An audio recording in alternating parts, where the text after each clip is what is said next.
Voici le petit Robert Kiyosaki. Il a deux pères. Le premier a fait de grandes études, il est docteur, le deuxième n'a pas passé la quatrième. Les deux ont un bon salaire, mais l'un des deux aura des difficultés financières toute sa vie et laissera derrière lui de lourdes dettes à ses descendants.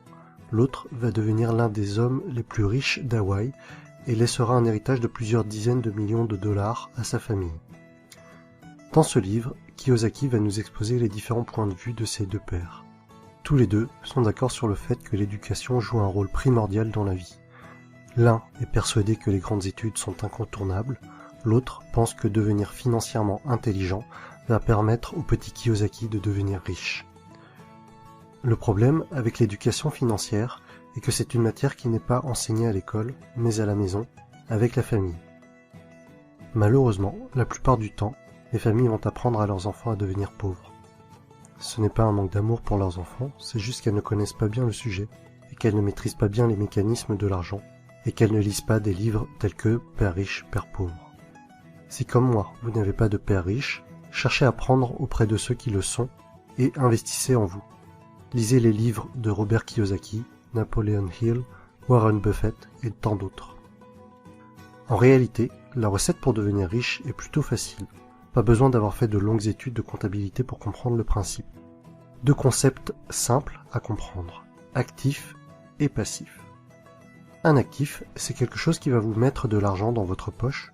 Un passif, c'est quelque chose qui va, au contraire, vous enlever de l'argent de votre poche. En analysant un peu, tout peut être un actif ou un passif. Si vous achetez une voiture, la plupart du temps, il va s'agir d'un passif. Vous allez perdre de l'argent avec, sa valeur va se déprécier. Mais si vous êtes un chauffeur de taxi, si vous êtes commercial, et que votre voiture améliore votre image et qu'elle facilite certaines de vos affaires, alors votre voiture pourra devenir un actif. Si vous possédez une maison, et que, avec les factures, les différentes taxes et travaux, cela vous fait perdre de l'argent, alors il s'agit d'un passif. En revanche, si vous louez votre maison et que cela vous fait gagner de l'argent, c'est un actif. Voici un schéma assez classique pour représenter les pauvres, classe moyenne et riches.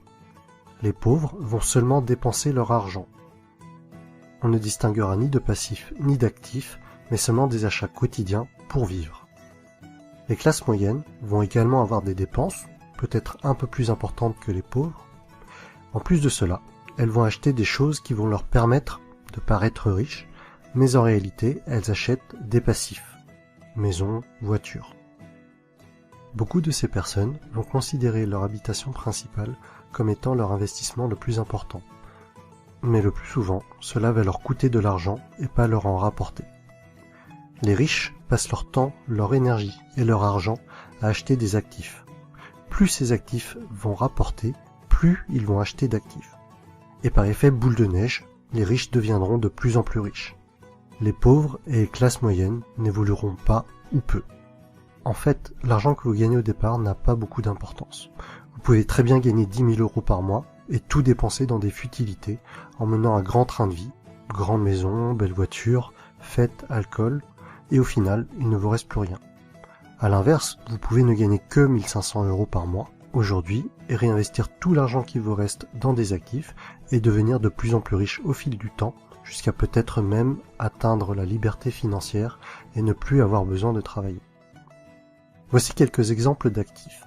L'immobilier, la bourse, un business ou quelque chose que vous avez créé, un livre que vous avez écrit, des tableaux que vous allez vendre.